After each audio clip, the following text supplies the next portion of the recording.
Eu quero dizer uma coisa para os irmãos. Ora por este homem. Existe um mistério entre esse homem e esta nação. Não estou brincando. Jeová tem um plano contigo nesta nação. O capeta está querendo impedir, mas a igreja vai orar. E quando essa igreja ora, os ferrolhos são despedaçados, as portas de bronze são quebradas, e o nome do Senhor é glorificado. As muralhas de Jericó têm que cair, porque essa nação precisa de pessoas com compromisso com a palavra. Levanta a mão e dá glória a Deus. Senhor Deus, está teu filho, Pai, a qual humildemente está dentro desta casa. Tem navegado sobre o estado brasileiro e até pelo exterior, levando a mensagem da cruz. Senhor, usa o teu filho, o teu instrumento. Toma ele em tuas mãos. Pai, eu sei que este homem se alegra pelo fato de ser servo seu, ter o seu nome escrito no livro da vida e defender as tuas causas na terra. Usa o teu eleito, em nome de Jesus. Amém.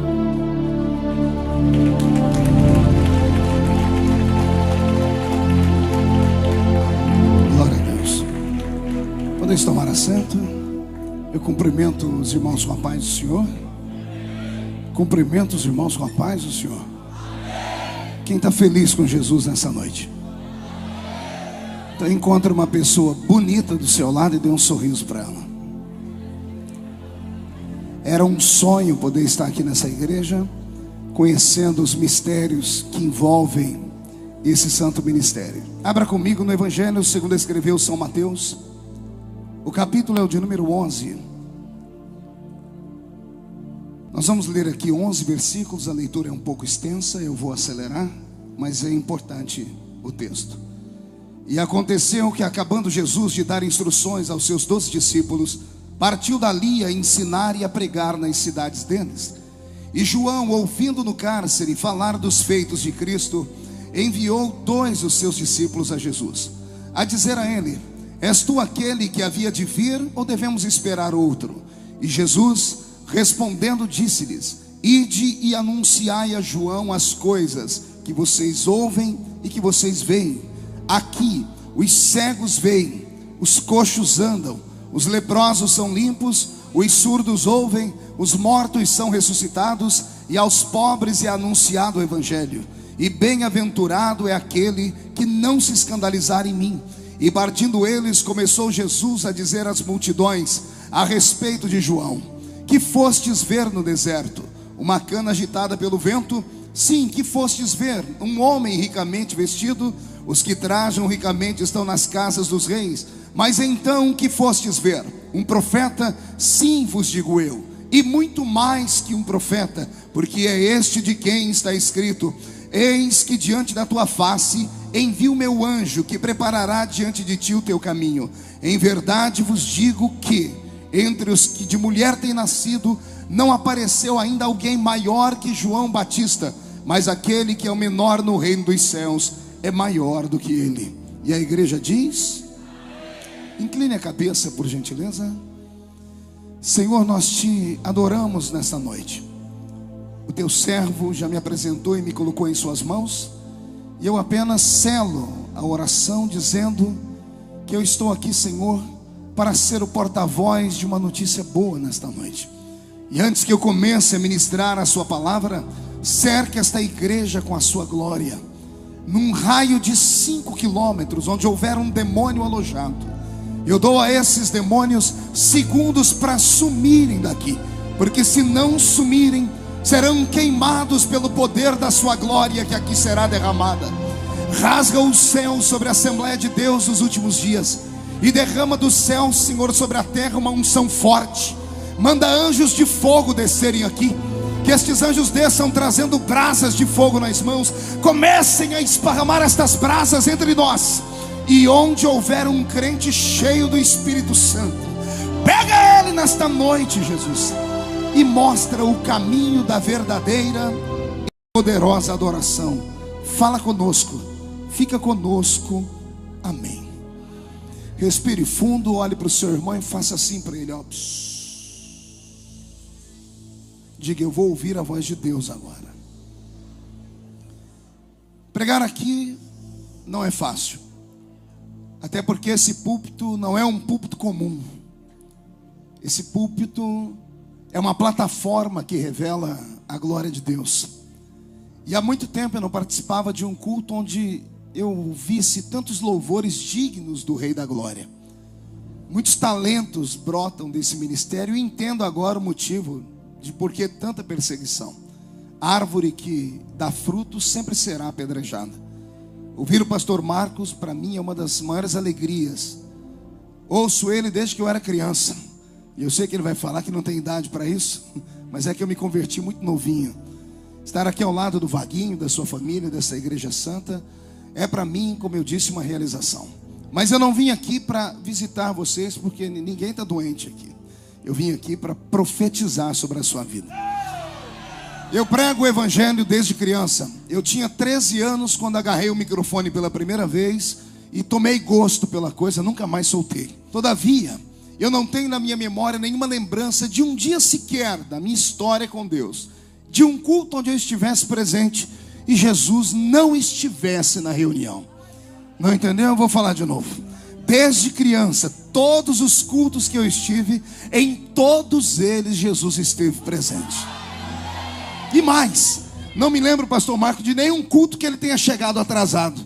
Aliás, alguns de nós estamos atrasados na adoração, alguns estão com cara feia já olhando para o relógio. A mensagem desta noite foi trabalhada pelo Espírito Santo. E o Senhor falou ao meu coração enquanto eu vinha para cá, dizendo que hoje Ele nos daria um batismo de quebrantamento aqui neste lugar. Então quem não trouxe lenço, prepare a manga da camisa, a ponta da gravata. E você que está maquiada, com todo respeito, seus olhos vão ser borrados hoje.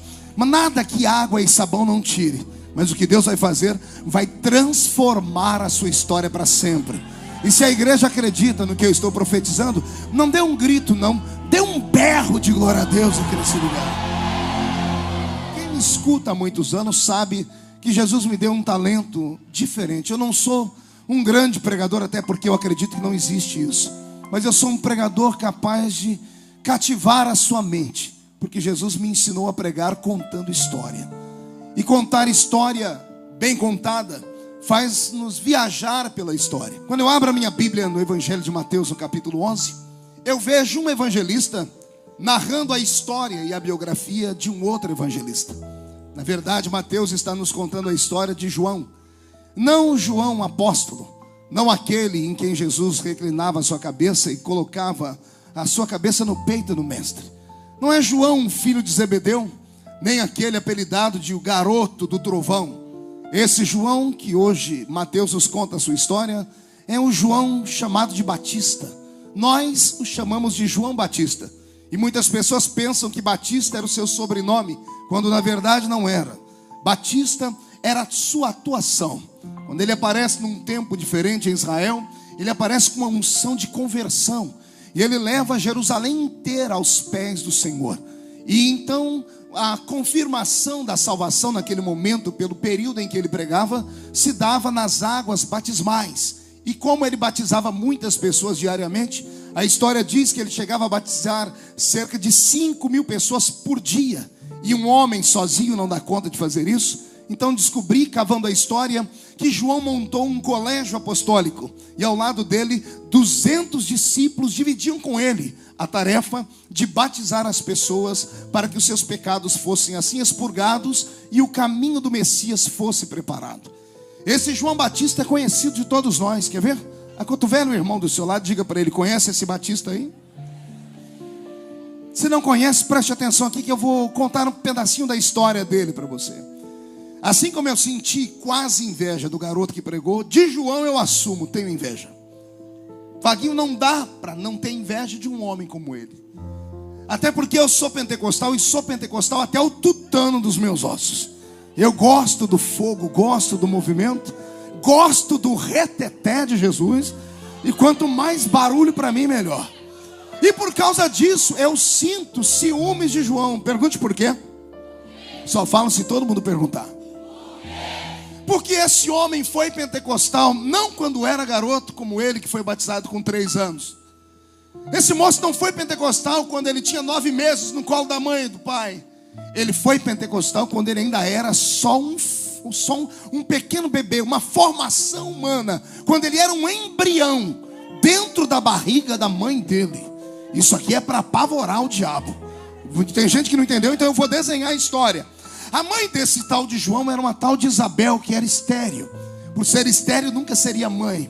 Mas aprove ao Deus dos céus procurar ela e o esposo dela e falar que eles dariam à luz a um filho. Como esse filho não era desse marido dela, entre aspas, porque era Deus que queria que ele nascesse, o Senhor disse: quem põe o nome na criança sou eu. O pai ficou irritado e a irritação dele custou a ele 9 meses de mudez. O pai de João, Zacarias, ficou mudo pelo período da gestação da mulher dele. Deus não queria que ele contasse para ninguém o mistério e o milagre. Então a história dele já não é normal. Ele é escolhido por Deus, o seu pai fica emudecido, o ventre podre de sua mãe é costurado, curado e gestado dentro dela um bebê. E ainda por cima ela era parente de uma tal Maria, uma Maria lá de Nazaré. Uma Maria desposada por um homem já de idade avançada. E agora esta Maria, que também está grávida e ninguém sabe, porque a gravidez dela foi um escândalo. O marido dela, quando foi se desposá-la, ela já estava com um bebê na sua barriga. Então era uma família complicadíssima. Mas quando Maria ouve dizer que Isabel está grávida, ela vem visitar a prima. Quando as duas se encontram, como é natural entre as mulheres, se abraçam, um beijinho no rosto esquerdo, um beijinho no rosto direito, e mais um aperto firme pela saudade, e a barriga das duas se encontram. Quando a barriga das duas se tocam, o bebê que está dentro da barriga de Maria não é um bebê normal. O pai dele também não é da terra, o pai dele é do céu. O que está dentro de Maria deve ter soprado, não sei se deu um chute na placenta. Eu sei que o bebê que está na barriga de Isabel sentiu a presença dele. E a minha Bíblia diz que João foi cheio do Espírito Santo dentro da barriga da mãe dele. Então, para você que acha que é o rei da cocada do Pentecoste, fique no seu lugar, viu? Não saia da casinha. Tem gente que é mais pentecostal do que você. E João Batista é um deles. Esse homem não é normal. Diga isso para o seu irmão, ele não é normal. Não. Diga fazendo biquinho para ele. Diga, ele não é normal. Não bastasse isso, além de nascer de um ventre podre, além de ter um pai que ficou mudo e o nome escolhido por Deus, além de ser primo do nosso Salvador, quando esse menino nasce no mesmo período de Jesus, 2 anos depois vem a perseguição de Herodes sobre todas as crianças e um grande infanticídio que feriu o coração de Deus. E nesse período todos os meninos de 2 anos para baixo foram mortos, sentenciados à morte.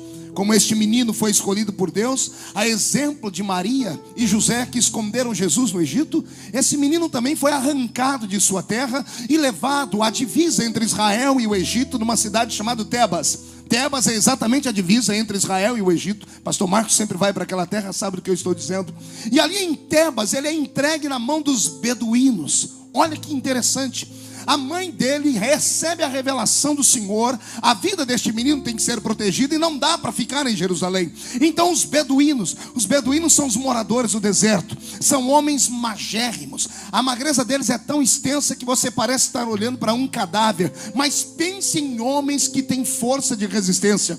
Tudo isso pela alimentação deles. E a alimentação deles, a gastronomia deles é diferente de tudo que nós já vimos e ouvimos. Porque no deserto não nasce vegetal, no deserto não nasce fruta, o gado no deserto não sobrevive. Então só sobra para comer lá, pastor Edinaldo, gafanhoto e mel silvestre. E esse gafanhoto não é esse que as pessoas dizem por aí que é uma fruta gostosa que tem nome de gafanhoto. Eca, não tem nada a ver com fruta. É um bicho mesmo. É um inseto que em fase adulta é do tamanho da palma da mão de um homem em fase adulta também. O gosto não é bom, segundo os historiadores. Todavia, o gosto ele é adocicado pelo mel silvestre. O animal tem todas as proteínas que o corpo precisa. E o mel dá um sabor diferente. Então esse menino é criado por esses beduínos no deserto. E criado no meio do deserto pelos beduínos, passa a comer a comida dos beduínos. E é por isso que a Bíblia Sagrada faz questão de dizer que este homem se alimentava de mel silvestre e de gafanhoto. Qual era a comida dele? Pergunte ao seu irmão, vai encarar? Você não quer ser profeta? Todo profeta é anormal. Tudo nele é anormal. Para fugir da morte, ele é criado ali no meio da planície do Sinai. E na península do Sinai, para se esconder do sol é muito difícil, porque não tem árvore, não tem relva, tem que se esconder dentro de cavernas. Esse moço cresce com a pele do seu corpo estorricada. A cor da pele dele não é como a cor da pele dos judeus, porque os judeus têm árvores para protegê-los do sol. Existe lá em Israel, o calor é um pouquinho diferente do Egito, mas como ele está exposto ao sol do deserto, a cor da sua pele é acima do caucasiano. Ele é quase um negro por causa do calor do deserto. Os seus cabelos são desgrenhados e ele é barbudo pra chuchu. E se você me perguntar o porquê, eu vou te dizer o que a Bíblia diz. Ele é um nazireu. Ele é um o quê? Você sabe o que é um nazireu? Alguém escolhido por Deus. Deus escolhe, não é gestação que o homem e mulher quer, é a gestação que Deus quer que tenha. A Bíblia nos fala de 3 nazireus, e os teólogos arrumaram um meio nazireu. Os 3 nazireus certinhos da Bíblia são Sansão, João Batista e Jesus Cristo. Por isso os 3 aparecem nas figuras pintadas com homens com cabelo comprido e barba comprida, porque sobre o nazireu não passava navalha. E também não podiam tocar em bebida forte, e muito menos tocar em defunto. Eram estas leis, porque eram homens escolhidos pela vontade de Deus. Imagine vocês um moço que é crescido no deserto, com o sol queimando a sua pele, comendo gafanhoto e mel silvestre. Então ele vira uma vareta no meio do deserto, só pele e osso, pele queimada. Como bom judeu, o seu nariz é comprido e adunco, meio torto. Agora o seu cabelo é diferente do cabelo dos judeus, porque o cabelo dos judeus, mesmo não sendo tão liso, sendo um pouco crespo por causa do calor, o cabelo dele acaba sendo crespo, porque o sol queima direto o seu couro cabeludo, porque ele está lá no meio do deserto, diante do sol, quase que 16 a 17 horas por dia. Então esse moço tem o seu cabelo que não pode ser cortado nem aparado. Na época não tinha chapinha, na época não existia nenhum tipo de tratamento capilar. Então o cabelo dele, ao invés de crescer para baixo, vai crescendo para os lados. E eu estou fazendo isso de propósito, eu estou desenhando a imagem dele.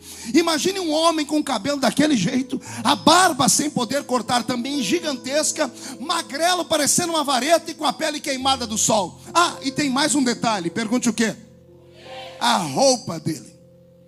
A roupa dele não é normal. Qualquer pessoa no deserto usa roupa de pano, porque a roupa de pano faz com que o sol bata e refleta para fora e não queime a pele deles. A roupa deles no deserto não absorve calor, pelo contrário, ela espelha o calor. Mas esse homem não usa roupa de pano. A Bíblia diz que ele usa uma roupa feita do pelo do camelo.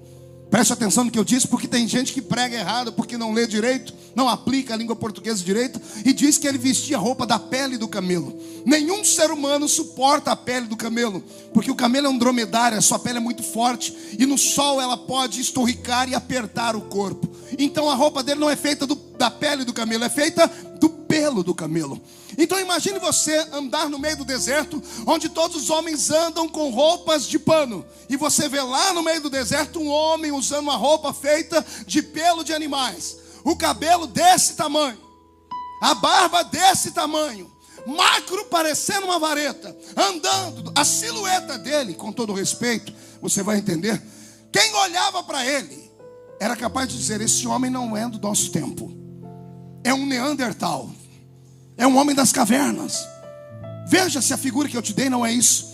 Um homem com roupa de pele de animais. Só faltou um tacape na mão e arrastar uma mulher pelo cabelo para pedir ela em casamento. Porque a figura desse João Batista é um homem das cavernas. Cabelo desgrenhado, barba desgrenhada, roupa do pelo do camelo, magérrimo demais, pele queimada pelo sol, e para ajudar, no seu bojo carregando gafanhoto e mel silvestre. Eis aí o herói de Deus, a voz do que clama no deserto, o profeta que divide as águas. Quem entendeu até aqui, dê um glória a Deus. Olha para o seu irmão e diga: se prepare agora. Roberto, mude a música para mim. Quando esse moço atinge a idade de 30 anos, ele aparece no cenário político de Israel. Quando ele entra dentro de Jerusalém, com aquela cabeleira, aquela barba desgrenhada, aquela roupa feita de pele de animal ou de pelo de animal, quando as pessoas enxergam ele na praça, todos param para vê-lo, porque a aparência dele chama atenção. E quando ele vê que tem uma multidão bem próxima, ele abre a boca e prega o seu primeiro sermão. Pense num sermão ungido, curto, mas poderoso.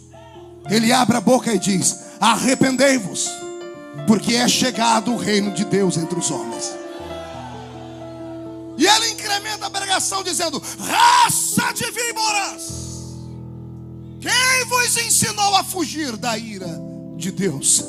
E ao invés de apedrejá-lo, ao invés de fugirem dele, as pessoas caíam de joelhos, porque fazia 400 anos que Deus não falava com Israel. Há uma ruptura entre o Velho Testamento e o Novo Testamento. Entre Malaquias e Mateus nós temos 4 séculos onde Deus some da história. A Shekinah não se manifesta em forma de nuvem de glória. Deus não se manifesta em forma teofânica de anjo. O anjo do Senhor desaparece da história bíblica. Não há profetas, não há revelação de profetas, não há chuva de saraivas de fogo. O monte não treme, a terra não se abre, morto não ressuscita. Deus havia virado as costas para a raça humana. Israel sente saudades da voz de Deus. E depois de 400 anos aparece esse maluco, esse homem esquisito, que vem no meio do deserto, usando uma roupa do pelo do animal, cabelo desgrenhado, barba desgrenhada, e gritando: é chegado a vez de Deus voltar a falar com o seu povo. Deus se cala, mas não se emudece. Deus às vezes não fala, mas Ele sempre está olhando. Deus fecha os lábios, mas nunca fecha os ouvidos. E esse Deus está entre nós esta noite. E se tem alguém que acredita, dê mais um grito de glória a Deus, só mais um. Quando Ele cativa o coração de toda Jerusalém, Ele empreende o seu mais audacioso plano. Pergunte qual? Só falo se todo mundo perguntar. Ele marca uma audiência com o grande rei Herodes. Herodes foi o rei mais terrível que Israel teve no período neotestamentário. Era um déspota, era um adúltero, e era um homem que não temia Deus. Mas era um homem sagaz e tinha carisma, mas não tinha caráter. De nada adianta ter carisma se não tiver caráter. Não adianta ter talento e ser uma pessoa com a vida dupla e coisas mais. E esse homem aparece agora em Israel governando, e ele cria um governo populista. A história diz que ele criou na entrada do palácio dele uma antessala, e toda quarta-feira, às 2 horas da tarde, ele abria esta antessala para recepcionar os miseráveis de Israel. E os miseráveis de Israel faziam fila para fazer os seus pedidos. Após fazerem os seus pedidos, Herodes então dava ordem para que os pedidos das pessoas fossem assim aceitos e compensados. E então o povo gritava: não é voz de homem, é voz de Deus. Vou desenhar a cena. Herodes está no trono, abre-se a porta, uma fila de pessoas pobres. Uma mulher se aproxima e diz: Senhor Herodes, lá no bairro onde eu moro não há uma escola rabínica, os nossos filhos são analfabetos. E eu vim reivindicar em nome do Deus de Israel que o Senhor crie uma escola. E Herodes, populista, querendo a atenção do povo, batia suas mãos, chamava o ministro da educação e dizia: eu quero uma escola rabínica naquele bairro. E então o ministro dizia: será feito, Senhor. E a multidão que ouvia o rei obedecer à voz do povo gritava aplaudindo: não é voz de homem, é voz de Deus. No dia seguinte, na quarta-feira seguinte, mais pessoas. E isso foi se avolumando, tornou-se comum. Só que para chegar ali você tinha que se inscrever. E esse tal de João Batista um dia se inscreveu. Pode imaginar a cena? Uma sala como esta, o rei sentado aqui, pessoas ao redor sentadas e uma fila de pessoas. O rei atendendo homens, mulheres e crianças. E de repente, no meio da fila aparece um cidadão com um cabelo desse tamanho, uma barba esquisita, uma roupa feita do pelo do camelo e magro. E quando o rei olha para aquela figura fantasmagórica, diz: qual é o seu problema, cidadão? E ele levanta aquele dedo torto e queimado pelo sol, aponta no nariz do rei e diz: o meu problema é o problema da nação de Israel, que é governada por um homem que não teme a Deus e que é adúltero.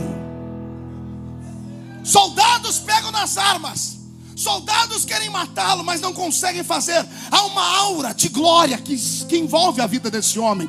Eles olham para ele, querem matá-lo, mas ao mesmo tempo sentem medo dele. Na verdade não é medo dele, é medo daquilo que está dentro dele, é medo daquilo que exala dele. E Herodes Herodes deve ter dado uma gargalhada, como todo hipócrita faz, dizendo assim: como sou adúltero? E ele aponta o dedo para Herodes, e de repente aponta o dedo para a direita e diz: esta mulher que está à sua direita não é sua mulher, é mulher do seu irmão. Herodias é sua cunhada, mas você se deita com ela todos os dias. Tu és um adúltero e estás trazendo para Israel o peso da mão de Deus. Termina a reunião, Herodes é arrancado da sala. A multidão sai pelo meio de Israel dizendo: há um profeta entre nós. Não, você não entendeu. A multidão sai alvoroçada dizendo: Deus não se esqueceu de nós. Deus continua ouvindo a voz do seu povo. Pastor Marco, a história diz que na quarta-feira da frente, Herodes está tremendo no trono. E antes de abrir a porta, ele pergunta para os seguranças: vocês já fizeram o que eu pedi? Esse homem não pode entrar aqui dentro. E os guardas dizem: fique tranquilo, daquela porta ele não passa. Quando abre aquela fila de pessoas, Herodes olha e João não está ali. Ele se acalma e ele pergunta às pessoas: em que posso ajudá-las? Mas a história diz que o mesmo João, que é impedido de entrar ali dentro, dá a volta por trás das salas. As salas não tinham ar-condicionado, eram altas, eram abertas, janelas abertas. E como a janela era aberta bem para o lado do trono, para que houvesse ventilação, o João da minha história sobe em cima de uma caixa de madeira lá fora, põe as duas mãos em torno da boca em forma de um megafone. E quando ele ouve a voz de Herodes dizendo assim: o que é? Qual é o seu problema? Ele grita lá de fora: é o mesmo problema da semana passada. Tu és um adúltero. Acaba a paz de Herodes. Herodes quer matar esse João, mas não dá conta. A Bíblia diz que o povo respeitava João. Na terceira semana, quando Herodes senta no trono tremendo, já está branco, está tendo um desarranjo intestinal, e ele pergunta: vocês já cercaram o palácio? Tem certeza que o homem não está aqui? Senhor Herodes, tudo foi cuidado, ele não está ali fora, não está aqui na frente. Pode abrir a porta. Quando abre a porta da sala dava para o meio da praça, 100 metros lá. Quando abre a porta, está o João gritando lá no meio da praça: arrepende-te, ó rei adúltero. Acabou a vida de Herodes. A história diz que Herodes proíbe João de entrar na cidade. Na quarta-feira da frente, quando Herodes pergunta: está tudo feito? Tudo feito. O homem não está dentro da cidade. Tiramos o homem da cidade. Quando abre a porta, surpresa, não tem ninguém para pedir nada para o imperador. E o imperador começa a perguntar: por que não tem ninguém aqui? Cadê o povo que precisa de mim? Os secretários, os conselheiros vão lá fora, olham e daqui a pouco voltam se coçando e dizendo: o povo está ali. Ali aonde? O povo está ali no Jordão. O que o povo está fazendo no Jordão se eu estou aqui? É que abriram uma igreja lá no Jordão.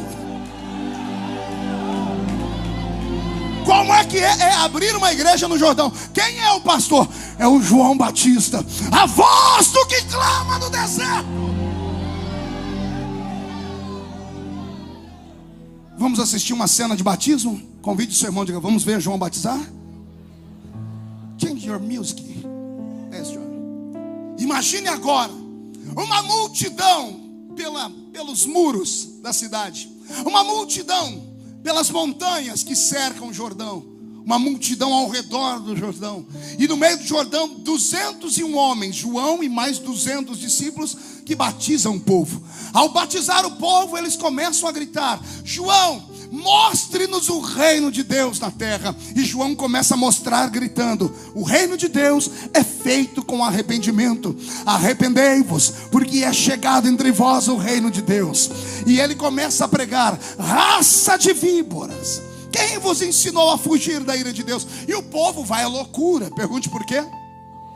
Tudo que um povo quer ver é um homem que saiba falar de Deus, mas com coragem.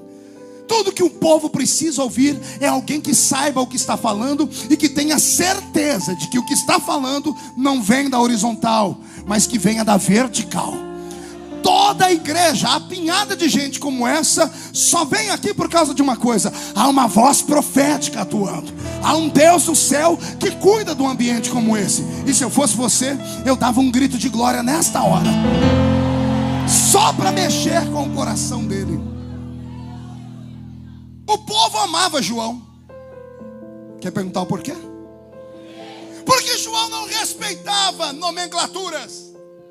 Ali embaixo no Jordão não tinha imperador, não tinha comerciante, não tinha empresário, não tinha fazendeiro. João nivelava todos os homens e mulheres pelo mesmo plumo.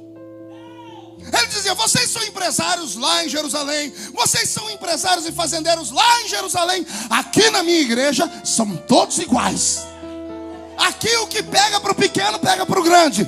Se o pequeno é raça de víboras, o grande também é raça de víboras. E o povo amava ver João chamar os ricos que chegavam nos seus carros, nas suas roupas bonitas, e João dizer a eles: raça de víboras, suas cobras peçonhentas. Porque víbora é uma cobra peçonhenta venenosa.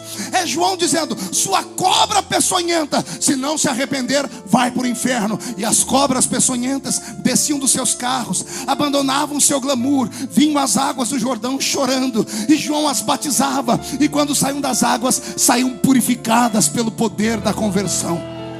Quem entendeu até aqui, dá mais um glória a Deus. O povo amava ver João chamar o povo de cobra. Era tudo o que eles queriam fazer, mas se fizessem eram presos. Mas como ninguém prendia João, porque ele tinha uma glória em cima dele, João falava aquilo que o povo queria falar para aqueles pecadores. E João batizava com gosto: venha cá, sua raça de víbora. Tibum, vai embora para lá.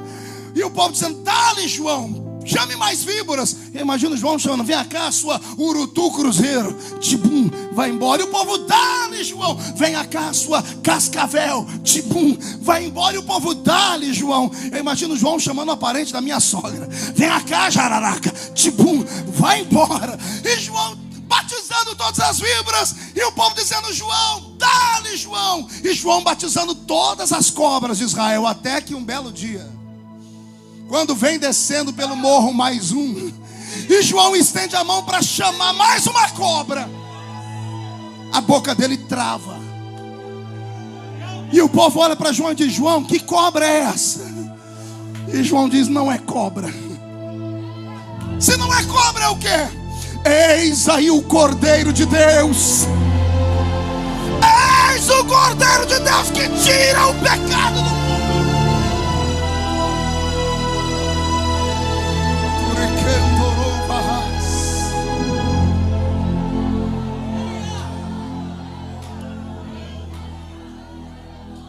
Nesse dia, a vida do Batista mudou. Ele que recebe as pessoas nas águas, sai das águas para recepcionar Jesus na terra. Ninguém nunca viu ele fazer isso. E cada vez que ele vai saindo do Jordão, as pessoas se apinham, vão se acotovelando, dizendo: que homem é esse? Que até João sai das águas para recebê-lo.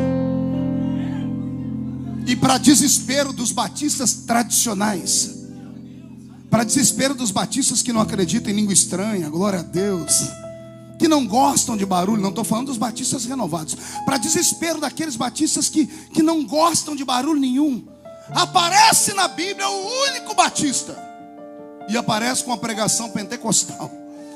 Ele vai ouvindo o povo e vai dizendo: gente, esse é o homem que eu falei, que eu vos batizo com água para arrependimento, mas ele vos batizará com o Espírito Santo e com fogo. Ao se aproximar do Nazareno, João se curva, o Nazareno levanta. Eles entram numa discussão, João dizendo: eu preciso ser batizado por ti, e vem tu a mim. E Jesus diz: para que se cumpra a lei, por agora deixe como está. Jesus desce as águas. Oh glória, eu me emociono só de falar. O Nazareno está no meio das águas, e João está fazendo a sua profissão de fé. João está pegando sobre as suas mãos e segurando ele pelo seu jaleco. João deita ele nas águas, e a multidão está olhando aquele batismo estranho, porque este não é uma víbora, é um cordeiro. O povo que fazia algazarra e gritava e aplaudia está em silêncio tétrico. E quando Jesus sai das águas, como ninguém na terra faz barulho, o pai dele resolve fazer. O pai abre o céu, rasga o céu em duas metades. Um facho de luz desce em cima de Jesus. Quem olha não vê um facho de luz, vê uma pombinha branca descendo sobre ele. Quando a pomba pousa sobre a cabeça de Jesus, Deus abre a boca no céu e diz: eis aí o meu filho amado.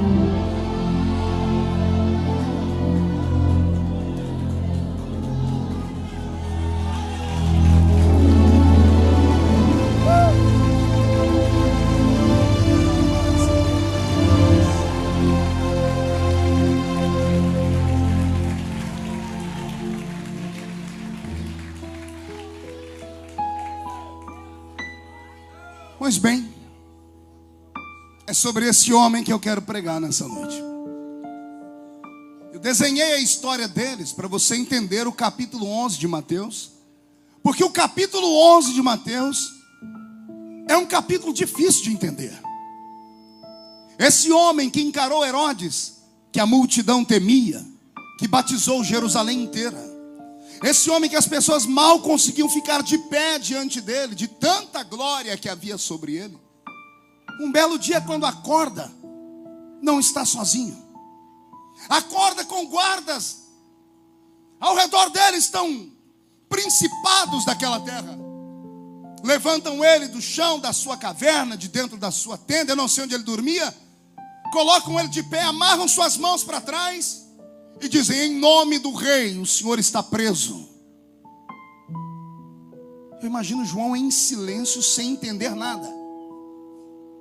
Ele é arrastado do Jordão até as prisões. Quando abrem as prisões e jogam ele lá dentro, os presos que estão olhando pelas grades, ao olhar aquele homem com roupa do pelo de animal, cabelo desgrenhado e barba desgrenhada e magrelo, eles se encostam na parede de medo, dizendo: esse é o profeta. É a boca de Deus na terra. Ninguém mexe com ele. Ninguém tem coragem de olhar para ele. E João, quando é preso ali dentro, quando as cordas se soltam de suas mãos, deve ter amassado os seus pulsos ou massageado eles. Em nenhum momento ele se sentiu preso. Deve ter levantado o queixo, olhado para todos e em sua mente dizendo: o que é que Deus quer com isso? Até ontem ninguém podia me tocar. Hoje eu acordo e a aura que me cerca, os anjos que me protegem, sumiram. Deus me pôs aqui, já sei. Ele me trouxe aqui para mostrar que Ele tem poder de me tirar daqui. E Ele espera que o milagre aconteça daqui 1 hora. E 1 hora depois Ele continua preso. O dia se vai, a noite se aproxima. E Ele deve ter tido outra ideia. Deus deve me querer até aqui para amanhã Ele fazer tremer essas grades e me tirar daqui com um poderoso sinal. Quando o dia amanhece, as grades ainda estão fechadas.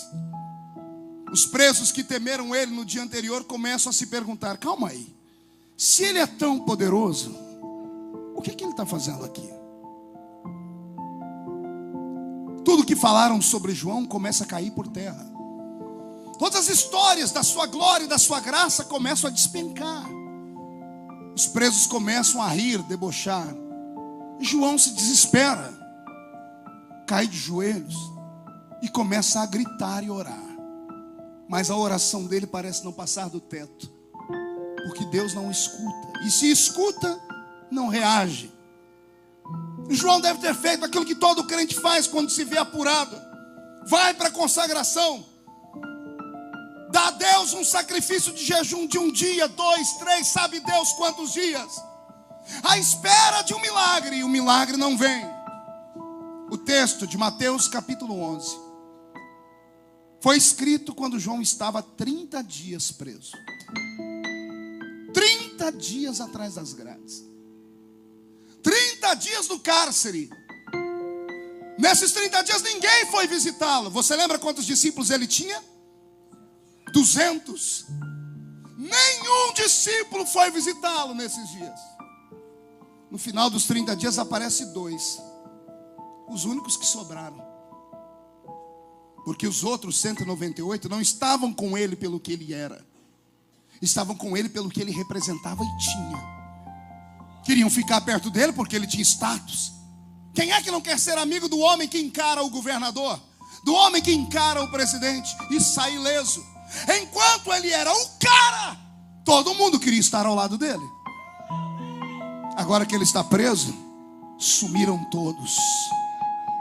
Sobrou 2. E esses 2 vão lá para pedir um conselho, para saber o que fazer. Eles vão para buscar força em João, mas encontram um João ferido. Quando eles põem as mãos nas grades e João, num canto escuro, os enxerga, ele levanta, corre até as grades, tremendo e temendo, os olhos fundos, cheio de olheiras, sua boca está seca. Ele agarra a mão dos amigos que sobraram e diz para eles: vocês lembram aquele homem que eu batizei no Jordão? Aquele que eu chamei de Cordeiro? Aquele que a pomba desceu sobre ele? Aquele que a voz disse que era o filho? Encontrem esse homem e perguntem se tudo que eu fiz valeu a pena ou não, porque eu estou em dúvida se ele é o Messias. Eu quero saber se ele é o Messias de verdade ou se eu tenho que esperar outro Messias. Os 2 saem dali apavorados. E eu abro um parênteses para começar a explicar. Quase ninguém prega nesse texto. Nós pentecostais só gostamos de pregar sobre motivação, sobre possibilidade, sobre agarrarmos o diabo pelo chifre, esfregar a cara dele no chão. Para nós pentecostais, o que vale é a palavra que põe o homem de pé e manda o diabo para os quintos dos infernos. Para nós pentecostais é a palavra da revelação que vale. É o preso que saiu da cadeia, é a pessoa que foi curada. E nós não temos medo de dizer: venha que Jesus faz, venha que Jesus dá, venha que Jesus faz, venha que Jesus opera. A minha pergunta hoje é estranha: e quando Jesus não dá?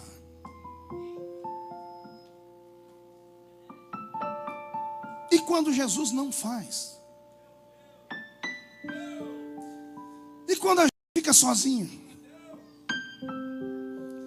E quando você vê sua família adoecer e você ora e ela não é curada, mas o filho do irmão ontem você orou e ele levantou? O que acontece com a sua fé quando você que é dizimista fica desempregado? O que acontece com a sua fé quando você acorda de manhã, olha para o quarto do seu filho e vê um bebezinho que nasceu especial, com anomalias? Enquanto o filho do vizinho que é macumbeiro, o filho do vizinho que não vale nada, sai correndo pelas ruas e bairros, brincando, gritando, e o seu não pode sair da cama porque é anormal. O que você faz quando falta comida na sua mesa? Porque você ouviu na igreja Davi gritando: eu fui moço, sou velho, nunca vi o justo desamparado, nem a sua geração mendigar o pão. E quando o pão não vem, o que você faz? Hoje eu não vim pregar para os fortes, eu vim pregar para os fracos hoje. Eu vim pregar para aqueles que não foram libertos. Eu vim pregar para aqueles que lutam, mas não dão conta. Eu vim pregar para aqueles que pedem, mas não recebem. Eu vim pregar para essas almas que entram por aquela porta todos os dias em busca de um milagre, e cada noite que termina e não é revelada e não recebe a palavra que queria, pelo menos mesmo assim não desiste. Eu vim pregar para você e te dizer que você é um herói, e dizer que a senhora é uma heroína, e dizer que Deus é apaixonado por você, porque Ele sabe que você entrando aqui, recebendo ou não recebendo, você não abandona.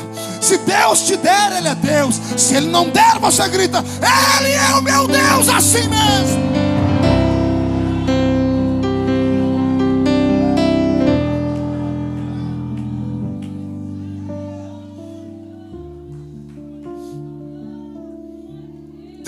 Dias preso. Quantos dias? Sabe o que aconteceu com o maior homem nascido entre mulheres? Por isso que eu disse que o texto era importante ser lido tão extenso, porque Jesus falou dele: entre os que nasceram de mulher não tem ninguém igual ele. O maior homem que nasceu, Jesus colocou o maior homem que nasceu. Então ele comparou João a Moisés, comparou João a Elias, comparou João a Daniel, a Salomão, a todos os heróis que nós conhecemos. E Jesus disse: entre todos esses aí, João é o maior.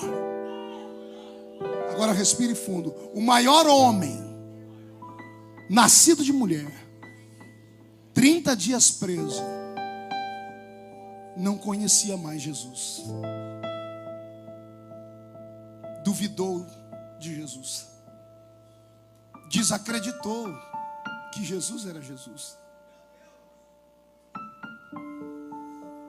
Ufa. Nunca jogue pedras em alguém que ontem gritou, pulou, falou em línguas e hoje está beijando lona lá fora. Nunca julgue o irmão que está do seu lado, porque o erro e o pecado dele foi exposto e você já diz: eu não acredito em mais nada que sai dele. Nunca lance em rosto de nenhum ser humano suas mazelas e fraquezas, porque não existe entre os nascidos debaixo do sol nenhum super-homem. Não há nenhuma mulher maravilha. Eu estava em São Paulo alguns anos atrás, saí de uma grande vigília. São Paulo é uma cidade rotativa, 24 horas. E eu passei perto de um restaurante comum, aberto 24 horas, e enxerguei pela janela do restaurante um cidadão. E eu pedi para o irmão parar o carro e disse: eu conheço ele, é ele, eu preciso lá dar um abraço. Quando eu cheguei perto da mesa, pastor Marco, estava um pastor que eu cresci ouvindo. Na frente dele uma carreira de cocaína, um copo de cachaça. Quando ele me viu, ele disse: o que você quer? Eu disse: o senhor não se lembra de mim? Eu sou aquele menino que hospedou o senhor lá na casa do meu sogro, quando te levamos para pregar no congresso de jovens. Quando ele viu, ele disse: me desculpa. Ele tentou esparramar o que estava na mesa. Eu disse: fica tranquilo, eu não estou aqui para te julgar. Ele começou a chorar. Ele disse: preguei o evangelho no Brasil inteiro, e minha mulher surtou, foi parar no manicômio, teve um problema aqui no cérebro, e até hoje dorme amarrada com camisa de força. Fiquei sem esposa. Fui procurar o meu ministério disse assim: comeu a carne, rói o osso. Cheguei no ministério e mostrei o atestado médico que diz: ela não é mais um ser humano, é um vegetal, ela não tem vida. O cérebro está destruído, ela não serve mais como esposa, como mãe, como nada, tem que ficar presa. E ele disse: gente, eu sou homem, eu sou novo, eu preciso de alguém para cuidar dos meus filhos. E o ministério olhou para ele e disse assim: se vire.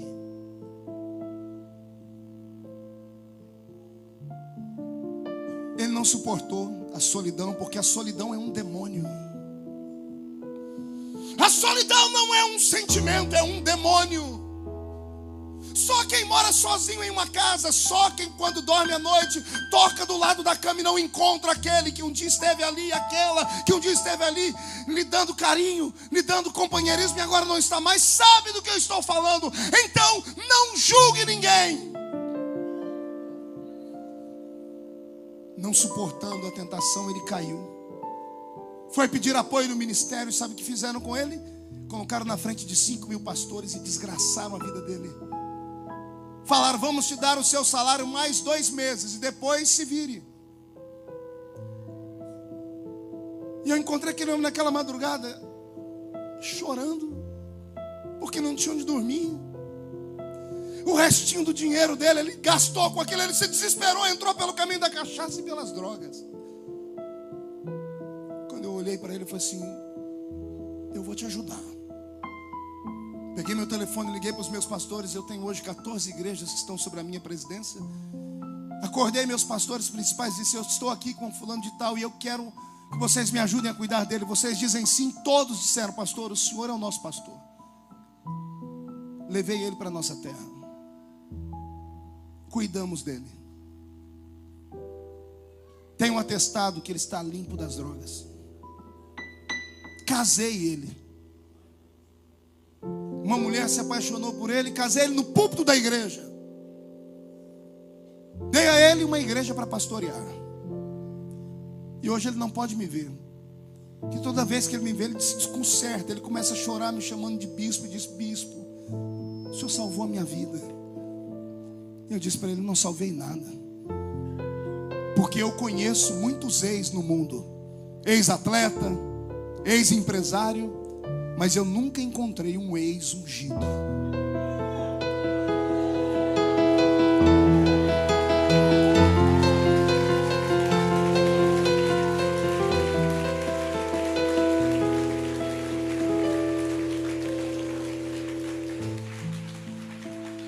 30 dias aprisionado, sem a presença de Deus, sem a presença dos anjos, sendo acusado, caluniado e condenado à morte.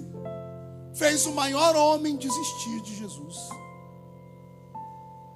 Se aconteceu isso com João, olhe para mim. Cuidado. Pode acontecer com você também. Não se iluda com aplausos. Não se iluda com glamour. Não se iluda com fama. Não se iluda com nome em jornais. Não se iluda. Porque você hoje está aqui. E a vida é uma roda gigante, gente. Ela roda. E amanhã você pode estar aqui. E aos que estão aqui embaixo, deixa eu te dar um conselho: não desiste não. Pastor, mas estão cuspindo lá de cima em mim. Aguenta, limpa o cuspe, mas fica. Porque a roda gira de novo. E quem está aqui vai parar aqui em cima de novo. Não é assim, pastor?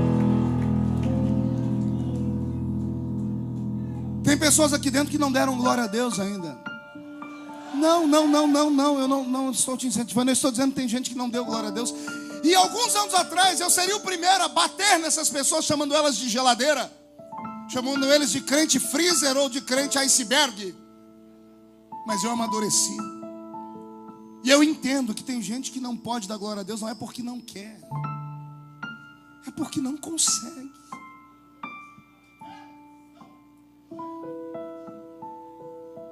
Pegou o resultado do médico essa semana e lá está escrito: câncer. Não tem cura. A irmã foi arrumar o bolso do paletó do marido e encontrou um bilhete com o nome de outra e um perfume estranho.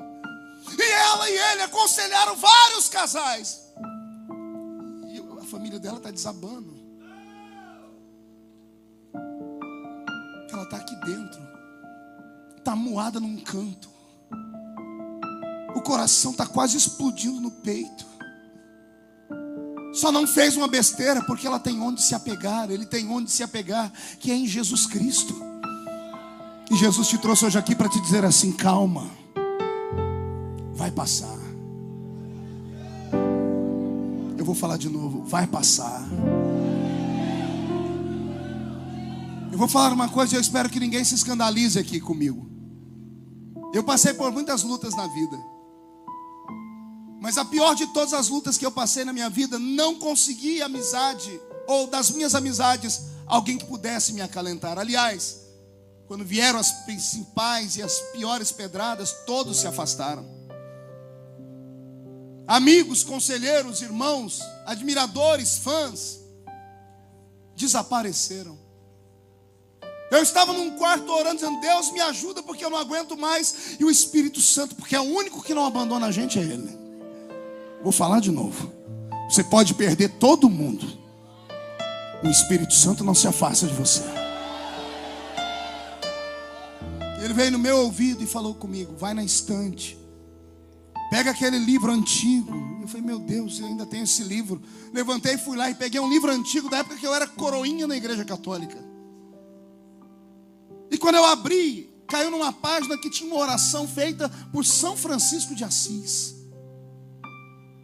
Eu disse para ninguém se escandalizar, porque quando eu li a oração de Francisco de Assis, eu caí de joelhos num canto. Francisco de Assis orou assim: Deus, me ajuda a suportar aquilo que eu não consigo entender. Anota isso aí. Me ajuda a suportar aquilo que eu não consigo entender. E essa oração me manteve de pé.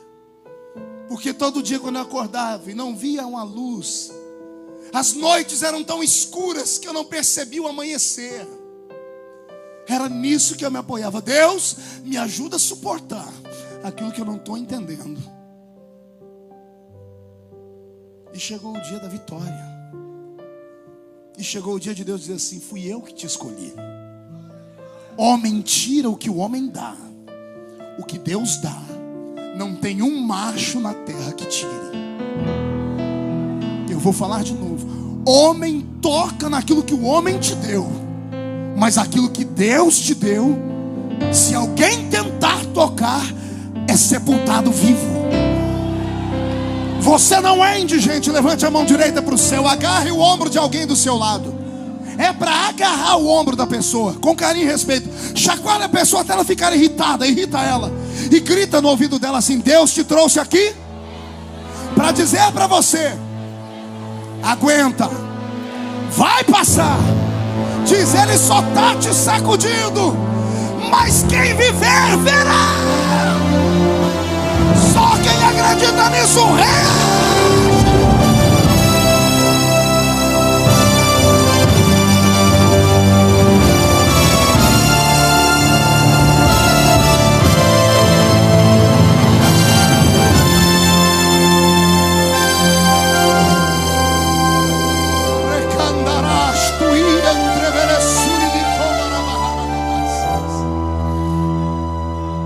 Já estou acabando.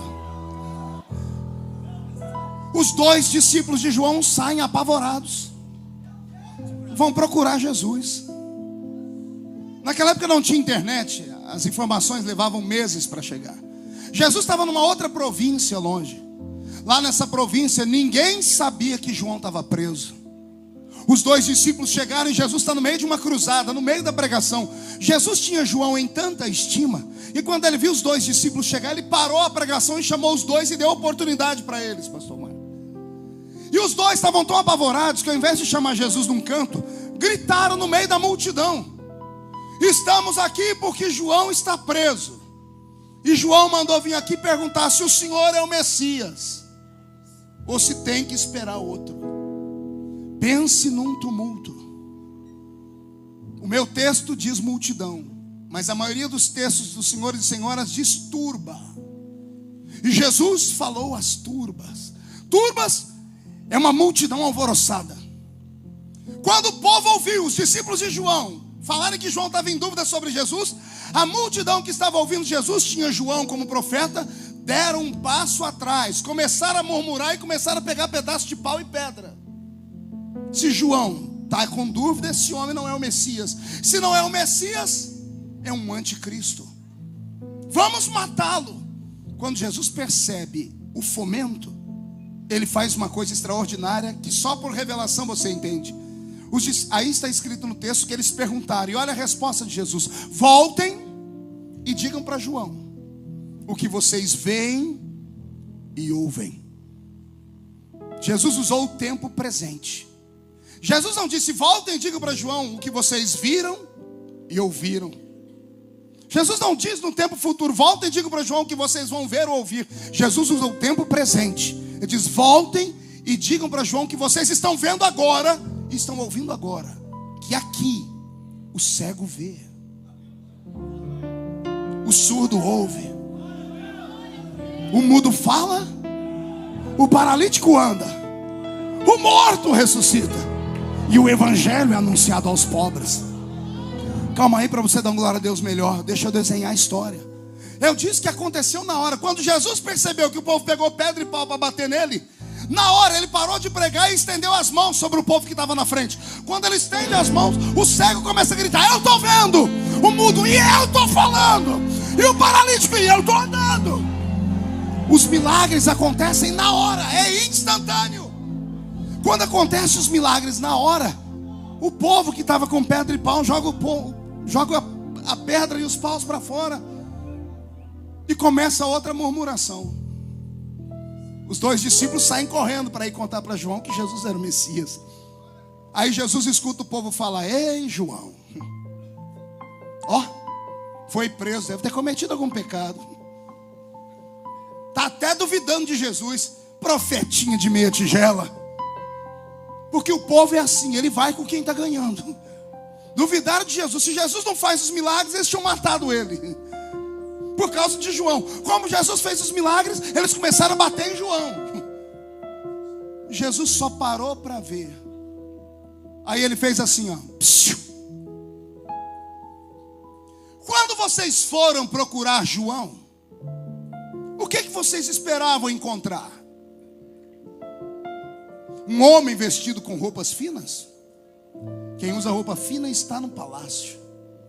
Quando foram buscar João, o que vocês esperavam ver? Senão um caniço do deserto, uma cana sacudida pelo vento. Ai, Jesus, o coração disparou. Olha que coisa linda. Jesus está dizendo: João não é um homem rico de palácio. João é só uma cana do deserto. O mais parecido com uma cana no deserto que nós temos no Brasil é o bambu. E o bambu, quando nasce numa toceira, né?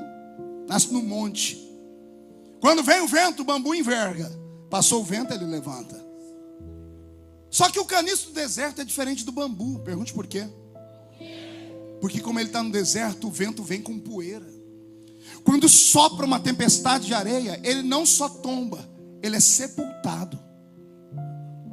Quem passou de manhã viu de pé.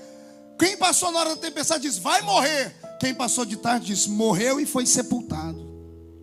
Porque o caniço no deserto não tem como ele lutar contra a poeira. Só que passe no mesmo lugar daí uma semana, passe no mesmo lugar daí 15 dias, alguém vai olhar e vai dizer: o que é aquilo ali que está brotando? Porque o mesmo vento que sepulta, que vem de lá para cá, tem uma hora que ele volta, ele vem de lá para cá. E como ele trouxe poeira e enterrou, quando ele vem do vento contrário, ele começa a limpar a poeira. E a poeira vai saindo. E o caniço está lá, deitado. Quem passa mais tarde já vê a pontinha dele de pé. 2 dias depois, envergado, ele está sendo visto.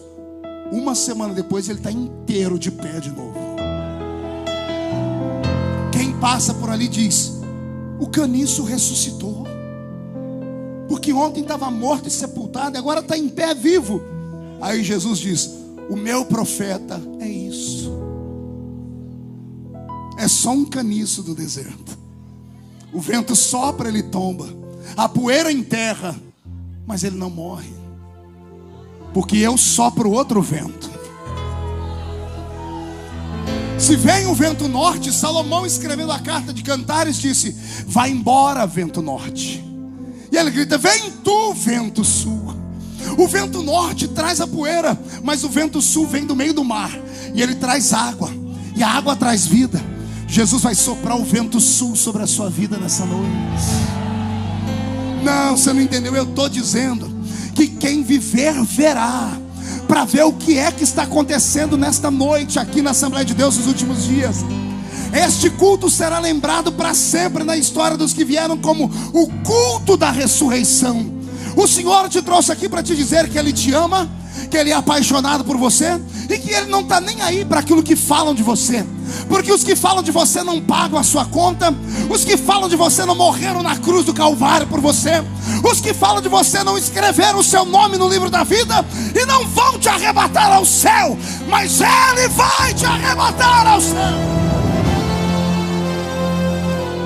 Quem acredita em ressurreição aqui? Então dá mais um grito, dá mais um grito.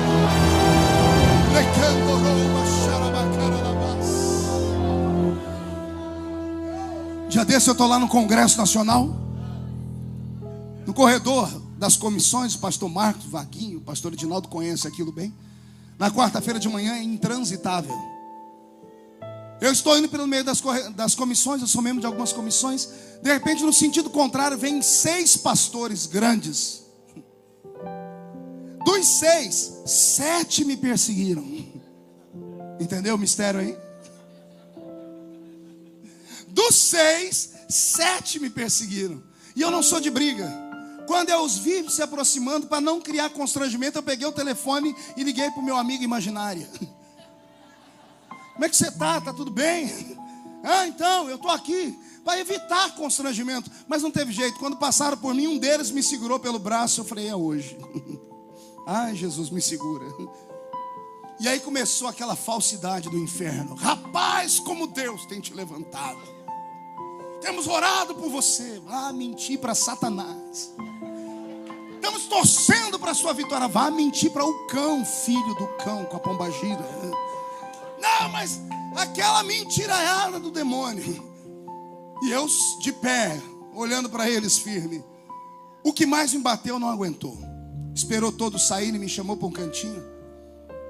Tentou olhar nos meus olhos, não conseguiu. Ele abaixou a cabeça e disse, me perdoa. E eu em silêncio, porque a minha voz embargou. E ele falou para mim, eu não sei nem que forma de tratamento te dar. Eu não sei se eu te chamo de pastor ou de vossa excelência. Pegou aí? Não pegou?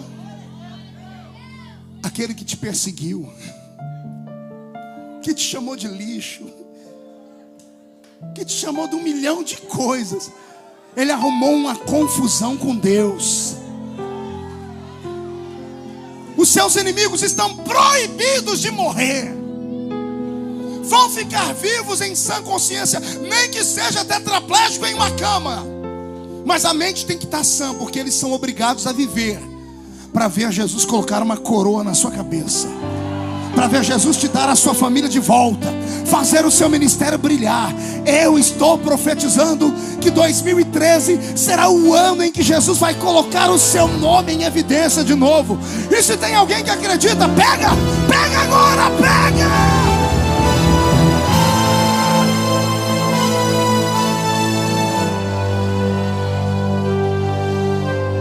Eu encerro pedindo para você inclinar a cabeça.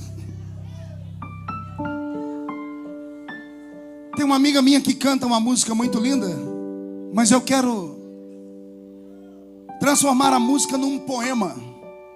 E quero recitar esse poema em homenagem aos sofredores aqui nessa noite. O poema é assim: quem te viu passar na prova e não te ajudou, quando ver você na bênção, vão se arrepender. Vão estar entre a plateia e você no palco. Vão olhar e ver Jesus brilhando em você. Quem sabe nesse momento você vai dizer: meu Deus, como vale a pena a gente ser fiel.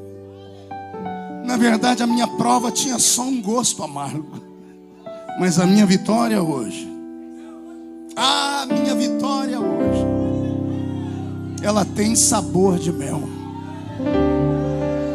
Sabe por quê, amigo? Você é um escolhido. A sua história não acaba aqui.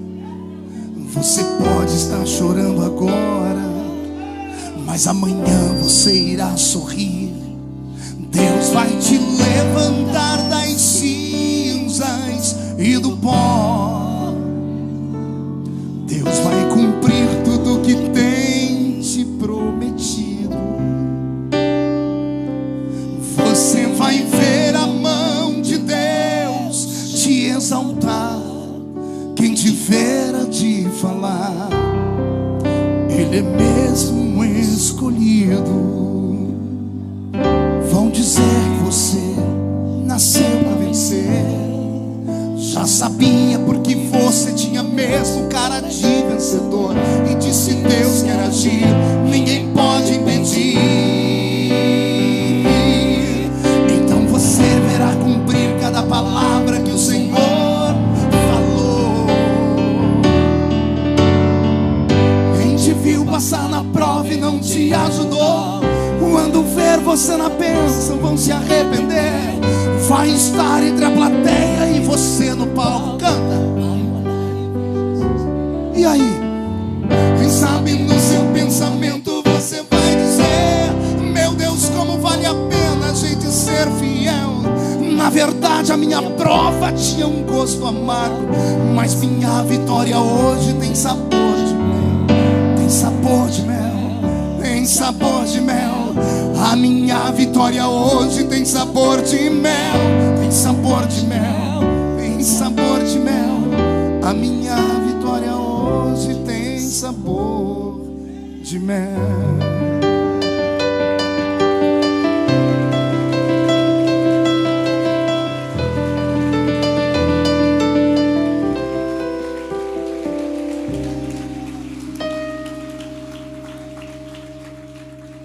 Minhas últimas palavras. Depois que Jesus dá uma lição em todos eles, ele diz assim para eles: vocês, seres humanos, são injustos. Alguém dá a vida por vocês durante anos, salvando-os dos seus erros e pecados, e fazem 99 coisas boas para vocês, e vocês chamam de anjo. A mesma pessoa faz uma coisa errada, e vocês julgam ela como se fosse um demônio. Homens são assim. Faça 99 mil coisas boas, erre uma vez, e eles vão tirar tudo o que você tem. Mas aí veio Jesus e diz: e para vocês, hipócritas, mesmo João não acreditando que eu sou eu estou aqui para testificar dele. Ah, se você soubesse perto de quem você está sentado agora. Ah, se você sonhasse onde Deus vai levar esse indivíduo aí, você não ia ficar ignorando, você ia dar um jeito de abraçar a pessoa, pegar o número do celular dela, porque hoje ela está aqui, amanhã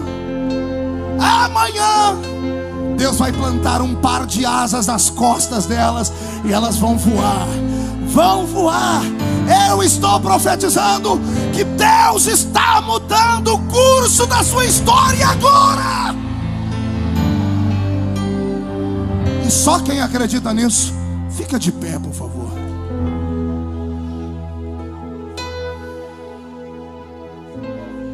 Com autorização do pastor Marcos, eu vou pedir para que todos fechem os olhos. Vou pedir para que deixem o corredor livre.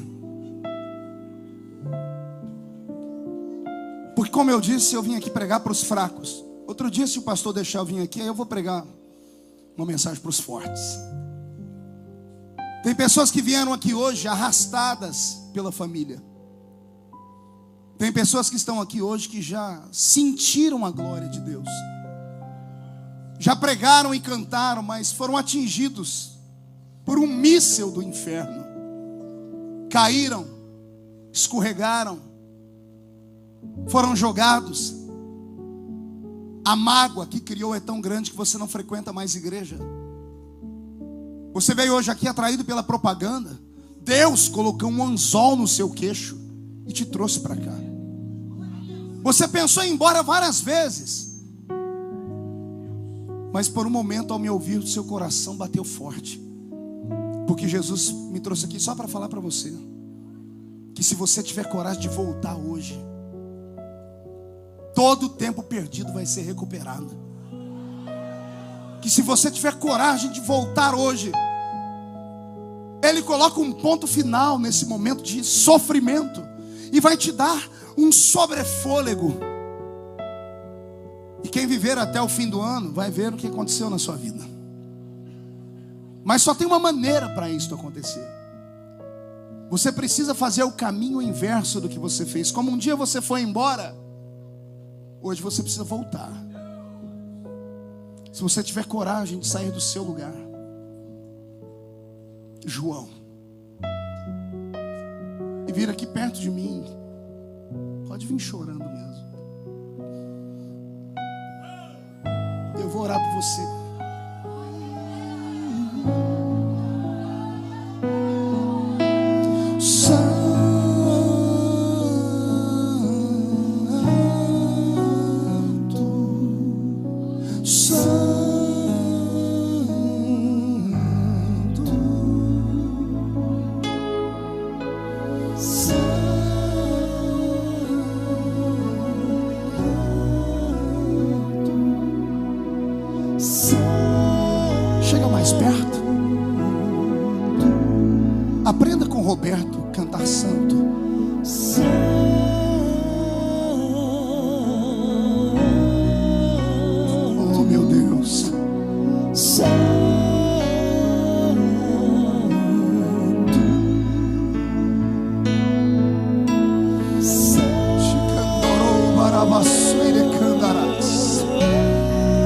A igreja está em silêncio, mas o céu está fazendo festa.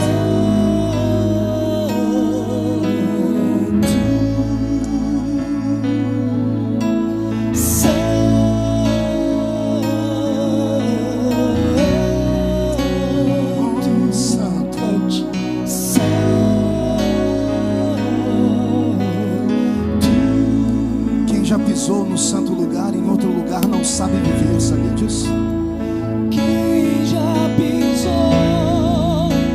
No santo dos santos, em outro lugar, não sabe viver.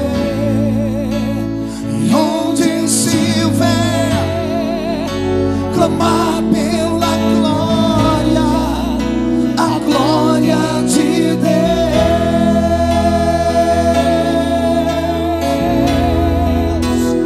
Quem já no santo dos santos, em outro lugar, não sabe viver.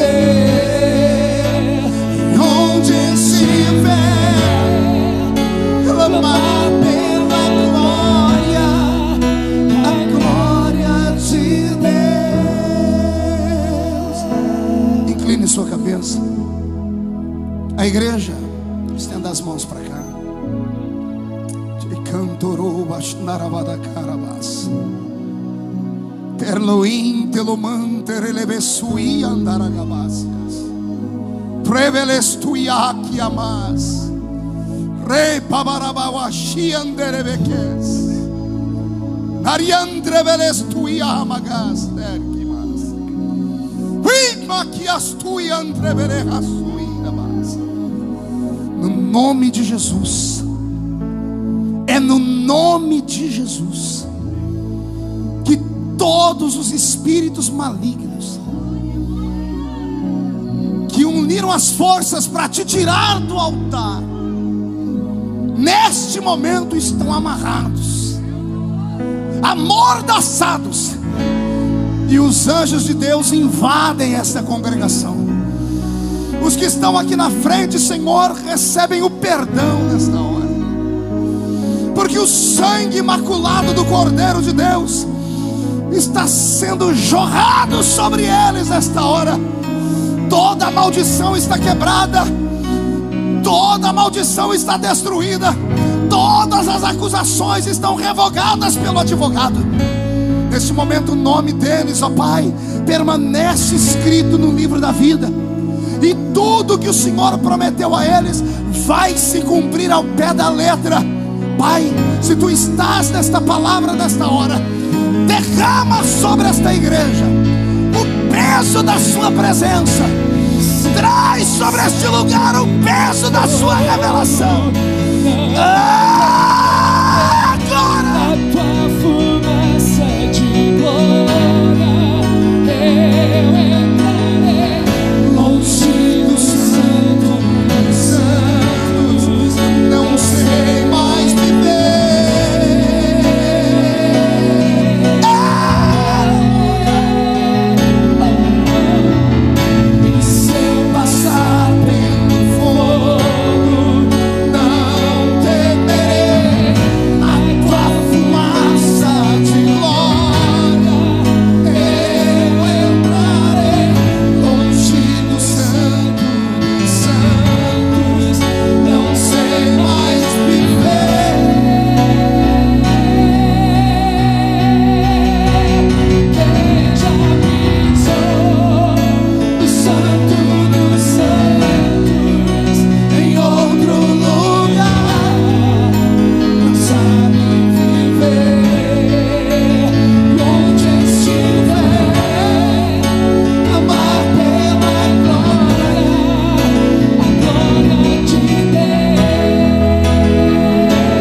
Jesus liberta as almas.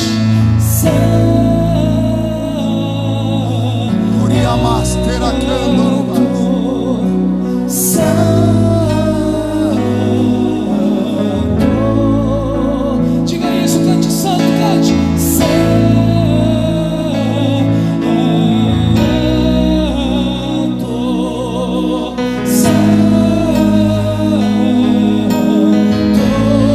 Erga a tua voz, igreja, cante.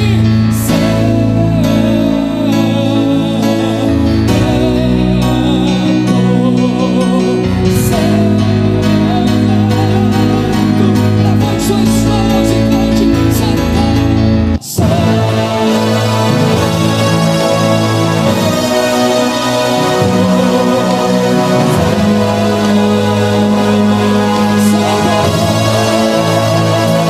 Oh, glória. Cadê os pentecostais nessa igreja? Então reaja.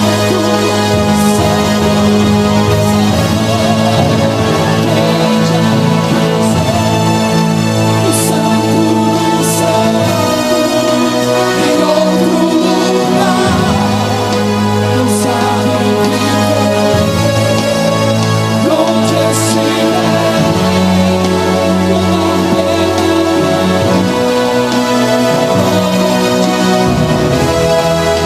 Quem pode dar um grito de glória a Deus? Levante as duas mãos para o céu, chacoalhe elas. Fique cara a cara com alguém. Estenda as mãos sobre a pessoa e diga para ela assim: Deus vai me usar agora. Chacoalhe suas mãos. Jesus, coloque nessas mãos agora uma brasa de fogo tirada do seu altar. Onde eles colocarem a mão deles, ó Pai, haja um tempo de prosperidade, renovação, haja um tempo de exaltação. Onde eles colocarem a mão deles, haja um derramamento do Espírito Santo agora, já. Abrace a pessoa que está do seu lado e profetiza.